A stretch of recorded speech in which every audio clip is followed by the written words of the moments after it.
আমার আর এই পৃথিবীতে থাকতে ভালো লাগে না। অনেক দিন ধরে আছি তো, পৃথিবীটা কেমন জানি লাগে। একটা পশু হত্যা করতে গেলেও বিবেকে বাধা দেয়। তাহলে আমি বেঁচে থাকবো কীভাবে? এখানে ভালো লাগে না পৃথিবীটা। টাকা ছাড়া কিছু নাই, আর সেই জিনিসটাই আমার নাই। আমি গরিব। দুঃখ তো আমার একটাই, সারাদিন পেট ব্যথায় দিন যায়। তাই মাঝে মাঝে আসি মাঠে, মাঝে মাঝে মাছ ধরতে যাই ঘাটে।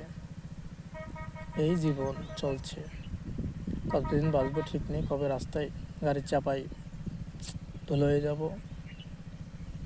যদি এমন হয়, জীবনটা বড় কঠিন। মনে রেখো ভাই, বুঝছো?